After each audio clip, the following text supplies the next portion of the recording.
Ads లేకుండా latest episode చూడండి. ఏమ్మా ఈశ్వరి, 3 నెలల్లో డబ్బంతా తిరిగిచ్చేస్తానన్నావు. వడ్డీ కోసం నీ చుట్టూ తిప్పించుకుంటున్నావు. ఆఖరికి గుళ్ళో చెంపదెబ్బ కూడా కొట్టించావు. ఇక నా వల్ల కాదమ్మా. నా డబ్బు ఇస్తావా సస్తావా అని నీ హోటల్ ముందే బయట ఇద్దామని నిర్ణయించుకున్నాను. కానీ ఇంతలోనే ఒక వార్త తెలిసింది. నువ్వేదో వంటల పోటీలో పాల్గొంటున్నావంట కదా. గెలిస్తే 50 లక్షలు డబ్బు కూడా ఇస్తారంట కదా. నువ్వు గెలవాలని నేను మనస్ఫూర్తిగా కోరుకుంటున్నానమ్మా.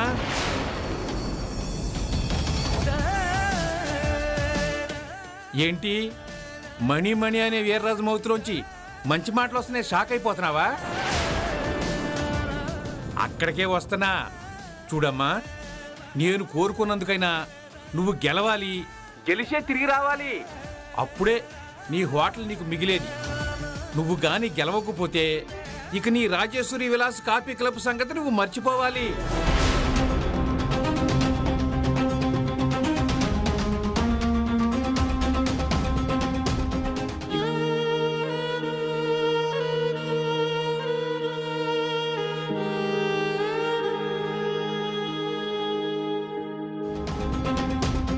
ఇక 10 సార్లు గడువు ఇవ్వటాలు, వడ్డీ డబ్బుల కోసం 100 సార్లు నీ చుట్టూ తిరగటాలు ఉండవు. బలవంతంగానైనా నీ హోటల్ అమ్మించి తీరుతాను. ఈ పోటీలో గెలుస్తావో, నీ హోటల్ అమ్ముకోవడానికి సిద్ధపడతావో నువ్వే ఆలోచించుకోమ్మా. ఉంటానమ్మా. All the best.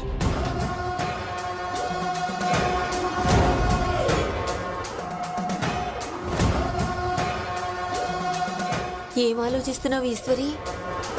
పాడెక్కే వరకు పాడు మాటలు మాట్లాడే నోరే ఒకసారి పదిలమైన మాట మాట్లాడింది అంటే అది దీవెనే.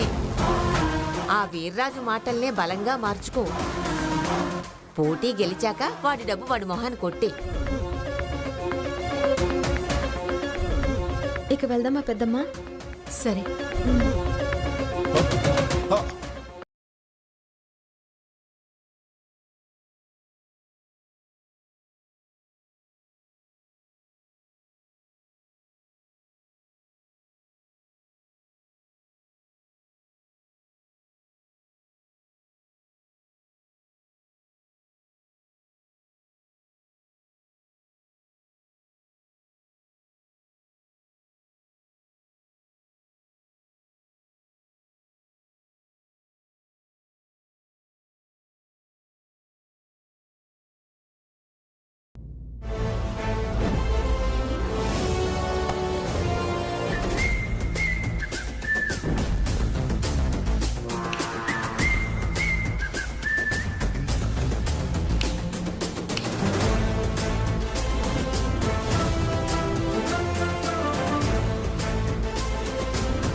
గెలుపంటే ఏంటి? మన గురించి 10 మంది గొప్పగా మాట్లాడుకోవాలి. అది 1000 మందికి చేరాలి. దాన్ని లక్షల మంది నమ్మాలి. దాన్ని 1 కోటి మంది ఆమోదించాలి. ఈ విషయాన్ని మరో 10 కోట్ల మంది చర్చించుకోవాలి. మన పేరు సువర్ణాక్షరాలతో లిఖించబడాలి. ప్రతి అడుగుని ఆచితూచి వేయాలి. అలా వేస్తున్న ఒక విలువైన అడుగే ఈ సూపర్ చెఫ్ కాంపిటీషన్. దీంతో నా హోటల్ స్థాయి నేషనల్ లెవెల్కి పెరగాలి. రుద్రనీలకంఠ, ఆల్ ది బెస్ట్. రుద్ర, హారత్ తీసుకో.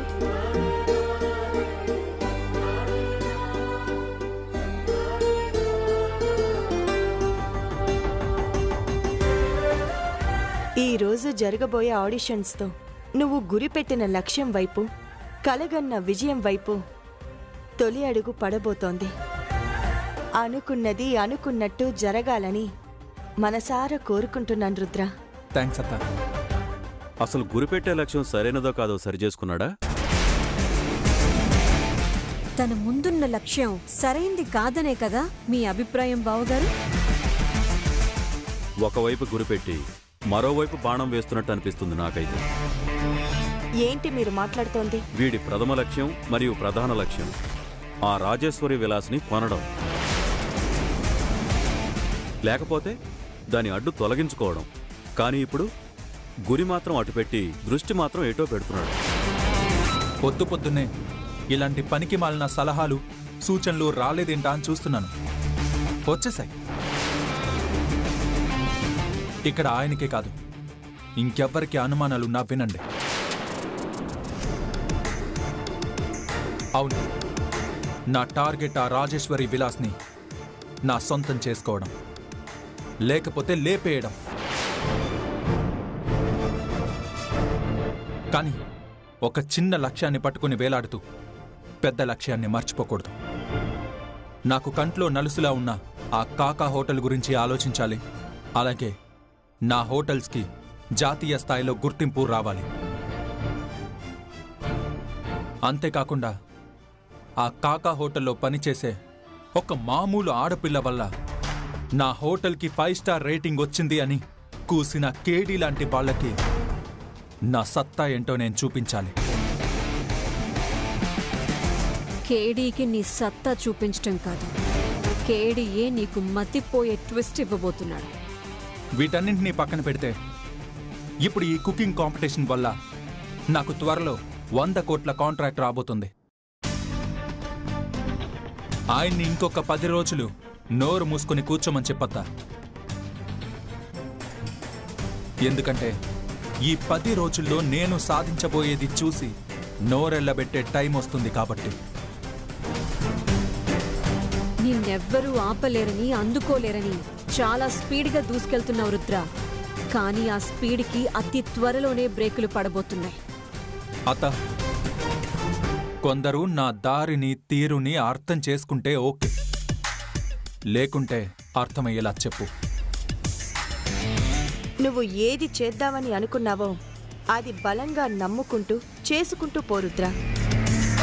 నిన్ను ఆపే శక్తులు కానీ అడ్డుకునే అడ్డుగోడలు కానీ నీ దరిదాపుల్లో కూడా రావు. చాలా థ్యాంక్స్ అత్త. అమ్మ ఊరి నుంచి తిరిగొచ్చేలోపు హోటల్స్ని ఆకాశమంత ఎత్తులో పెట్టి చూపించాలి. అదే నా main goal. All the best Rudra. Thanks once again అత్త.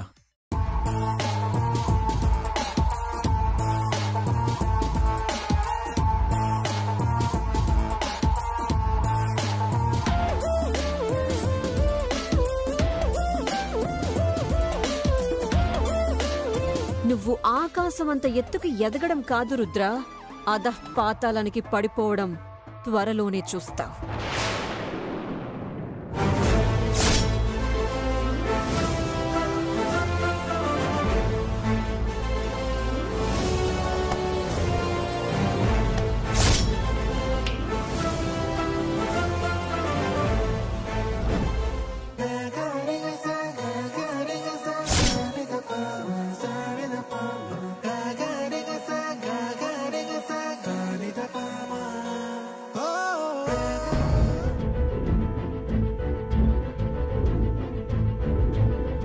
పదమ్మా.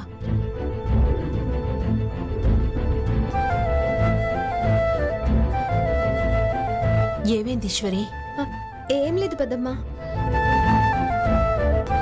కంగారు పడుతున్నావా? రోజు 100 మందికి వండి పెట్టే చెయ్యి అయినా పోటీ అనేసరికి వణుకుతుందేమో అని భయంగా ఉంది పెద్దమ్మా. అయితే ముందు నువ్వు పోటీకి వచ్చాను అనే సంగతి మర్చిపో. ఇక్కడెవరికో వండి పెట్టడానికి వచ్చాననుకో, అప్పుడు నీ మనసుకి తేలికగా ఉంటుంది. అమ్మ చెప్పిన ఐడియా ఏదో బాగున్నట్టుందక్క. ఇది పోటీ అనుకోకుండా పెళ్లి ఫంక్షన్ అనుకో సరిపోతుంది. పెళ్లి ఫంక్షన్ అనుకోమన్నాను కదా అని వండింది అందరికీ వడ్డించుకో. నువ్వు వండింది జడ్జిలు టేస్ట్ చేసి మార్కులు వేయాలి. పోరా.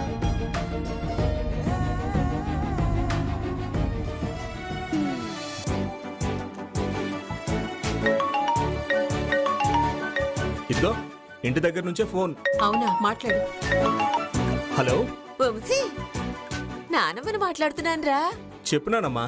ఈశ్వరి ఆడిషన్ లో గెలిచిందా? పోటీకి సెలెక్ట్ అయిందా? నానమ్మా, మేమిప్పుడే ఆటో దిగాం, ఇంకా లోపలికి కూడా వెళ్ళలేదు. అయ్యో అవునా? అది సెలెక్ట్ అయిందని ఎప్పుడు చెప్తావా అని ఎదురు చూస్తున్నానురా. ఇంకా స్టార్ట్ అవ్వలేదు నానమ్మా. సాంబారు చేసుకునే మొహానికి ఛాంపియన్షిప్ ఏమొస్తుంది అంటూ మీ తాతయ్య ఇక్కడ నస పెడుతున్నారా. ఆయన నోరు ఆగడానికైనా ఒక్కసారి సెలెక్ట్ అయిందని చెప్పరా. ఖచ్చితంగా సెలెక్ట్ అవుతుంది. నేను కూడా ఫోన్ చేసి నీకు అదే మాట చెప్తాను.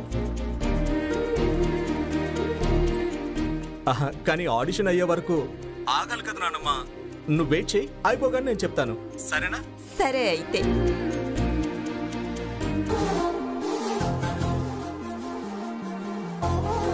హాయ్ అండి. Hi. Welcome to the audition. Thank you అండి. అప్లికేషన్ ఫామ్లో వంటతో మీ అనుబంధం అనే కాలంలో మనసుకు హత్తుకునేలా రాశారు. మీరు ఆడిషన్లో సెలెక్ట్ అవ్వడానికి అదే ప్రధానమైన కారణం. మీరు మీ ఫీలింగ్ని అప్లికేషన్ ఫామ్లో పెట్టారు. మీ టాలెంట్ని ఆడిషన్లో చూపించండి. ఖచ్చితంగా మెయిన్ కాంపిటీషన్కి సెలెక్ట్ అవుతారు. సరేనండి. మీ టాలెంట్ మీకు తెలుసో లేదో నాకు తెలియదు, కానీ ధైర్యంగా నిలబడడానికి ఆత్మవిశ్వాసం సరిపోవడం లేదని మాత్రం నాకు అర్థమవుతుంది. Be confident. థ్యాంక్ యూ అండి. సరే, వెల్కమ్.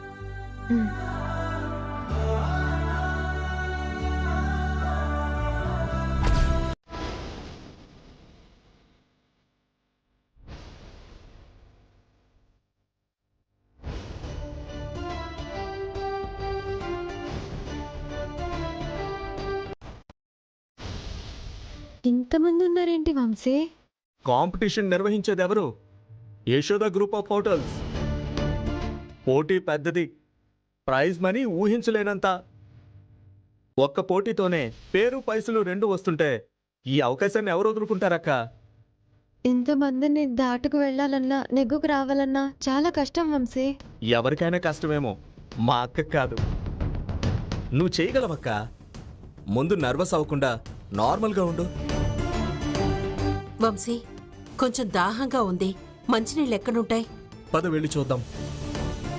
అక్క, నువ్వెక్కడే ఉండు, నేను అమ్మ వెళ్ళి మంచినీళ్ళు తాగేసి వస్తాం. సరే.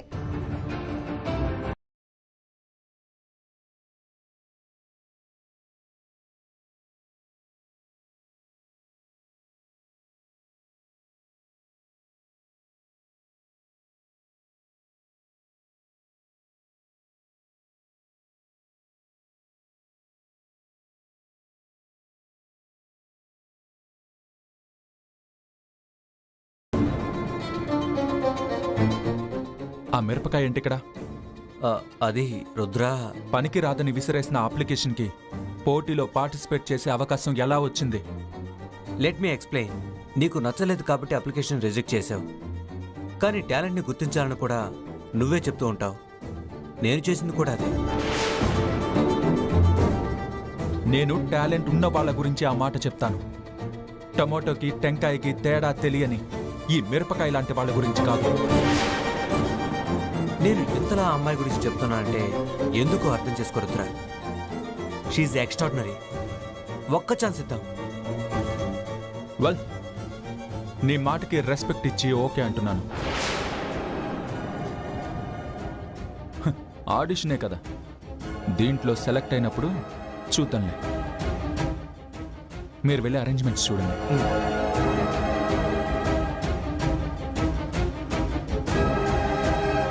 నన్ను చూస్తేనే భగ్గుమని మండిపోతాడు.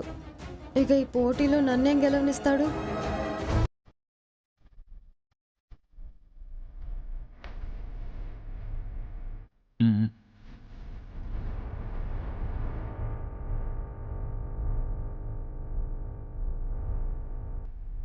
ఇది వంటల పోటీ, తెలిసే వచ్చావు కదా. ఈ పోటీలో రుచికరమైన వంటలు చేయాలి. హై క్వాలిఫైడ్ జడ్జిలని ఆ వంటలతో మెప్పించాలి. ఉప్పుకి పప్పుకి తేడా తెలియని వాళ్ళు ఇలాంటి పోటీకి అనర్హులు. 50 లక్షలు ప్రైజ్ మనీ గెలుచుకోవడానికి వచ్చేసావా, లేక వంటలు వండుతున్నట్టు బిల్డప్లు ఇచ్చి టీవీల్లో కనిపించి సెలబ్రిటీ అయిపోదామని కలలు కంటున్నావా?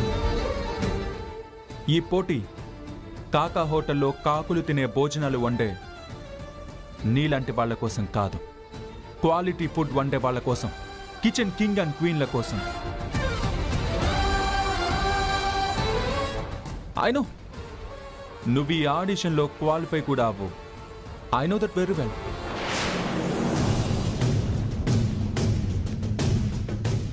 ఇంకా ఈ కాంపిటీషన్లో పార్టిసిపేట్ చేయడం అవసరమా? ఈ మిస్టర్ ఈగో నన్ను ఎలాగూ గెలవనివ్వడు. అడుగడుగునా ఇలాగే వెనక్కి లాగడానికి చూస్తూ ఉంటాడు.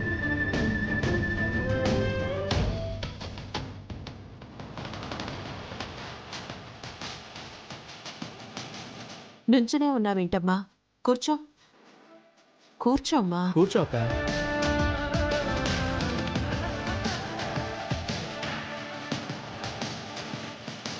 అక్క, పాపం నాన్నమ్మ ఫోన్ల మీద ఫోన్లు చేసి చంపుతోంది.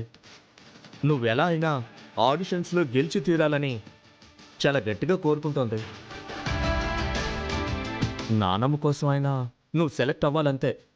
నేను ఆడిషన్స్లో సెలెక్ట్ అవ్వాలని కుటుంబం మొత్తం కోరుకుంటుంది. అవుతానని నాకన్నా ఎక్కువ నమ్మకంతో ఉంది. ఇప్పుడు నేను ఆ మిస్టర్ ఈగోకి భయపడి ఆగిపోవడం కరెక్టా? Good morning sir. Good morning. ఏర్పాట్లు ఎంతవరకు వచ్చాయి? Everything is ready sir. మీరు ఓకే అంటే ఆడిషన్ స్టార్ట్ చేయొచ్చు. సరే, ఫస్ట్ బ్యాచ్ని పిలవండి. Okay sir.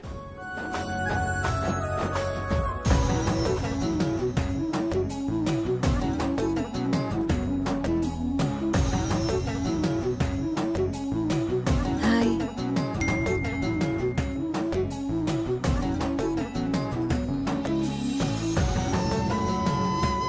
హాయ్. ఏదో పరీక్ష ఉంది అన్నావు కదా, వెళ్ళలేదా? వచ్చాను, కానీ చాలా నర్వస్గా ఉంది. ఎందుకు? చెప్పానుగా, ఒక వేస్ట్ ఫెలో ఉన్నాడని. వాడి వల్ల అనుకున్నది ఏది అయ్యేలా లేదు. చూడు, ఫస్ట్ ఆఫ్ ఆల్ నీ మీద నీకు నమ్మకం ఉంటే చాలు. ఆ నమ్మకం నీకు కొండంత బలంగా ఉంటే అవతలి వాళ్ళు ఎంత బలవంతులైనా నిన్ను ఆపలేరు, దాటలేరు కూడా. Okay, be confident. Okay. All the best. Thank you.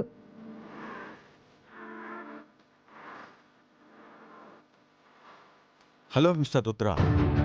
Hello. Hello. నమస్కారం. I know you both are a top chefs. మీకు స్పెషల్గా చెప్పాల్సిందేమీ లేదు. నేను నిర్వహించే కాంపిటీషన్లో నేనే నిర్ణయాలు తీసుకుంటే చూసే వాళ్ళకి అంత బాగోదు. అందుకే మీలాంటి అనుభవజ్ఞుల్ని ఆ బాధ్యత కోసం తీసుకొచ్చాను. మీ స్వేచ్ఛ మీరు తీసుకోండి అండ్ నిజాయితీగా మీ జడ్జ్మెంట్ ఇవ్వండి. తప్పకుండా మిస్టర్ రుద్ర. Hello everybody.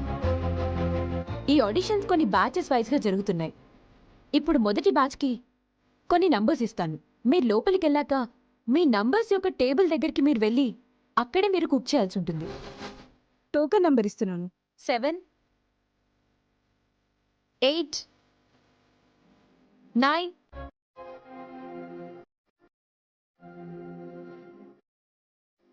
6. పార్టిసిపెంట్స్కి తోడుగా వచ్చిన వాళ్ళు ఇక్కడే ఉండాలి.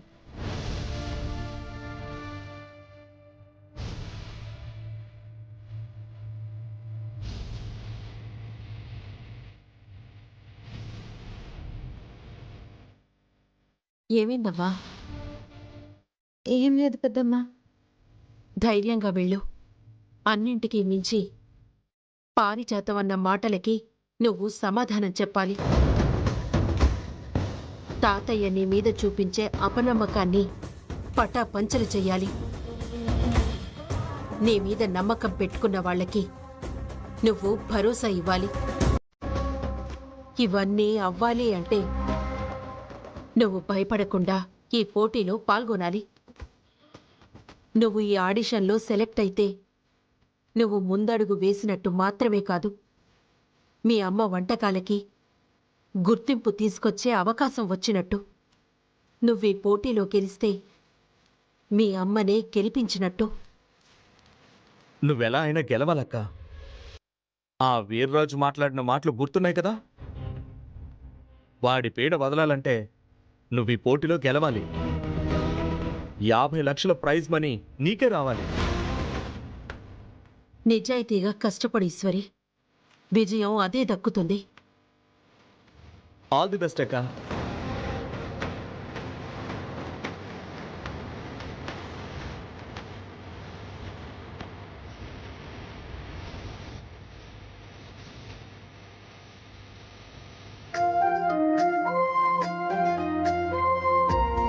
హలో. అరే వంశీ, ఆడిషన్ అయిపోయిందా? అక్క గెలిచిందా? నానమ్మా, నువ్వు 5 నిమిషాలకు ఒకసారి ఫోన్ చేస్తున్నావని పోటీ అయిపోతుందా? అంటే ఇంకా గెలవలేదా? ఇంకా లోపలికే వెళ్ళలేదు. త్వరగా వెళ్ళి గెలిచి వచ్చామన్రా. ఈశ్వరి గెలిచిందనే మాట వినాలిరా. మీ తాతయ్య కళ్ళల్లో ఈశ్వరిని అనవసరంగా అన్నానే అనే పశ్చాత్తాపం చూడాలి. అది ఖచ్చితంగా జరుగుతుందిలే నానమ్మా. నువ్విలా 5 నిమిషాలకు ఒకసారి ఫోన్ చేయడం మానే. అంతా అయిపోయాక నేనే చెప్తాను. సరేరా. ఏమిటలా చూస్తున్నారు? ఈశ్వరి వెళ్ళేటప్పుడు తుమ్మి మరీ పంపించారు కదా, ఆ తుమ్మికి తుఫాన్ లాంటి సమాధానం వస్తుంది చూడండి.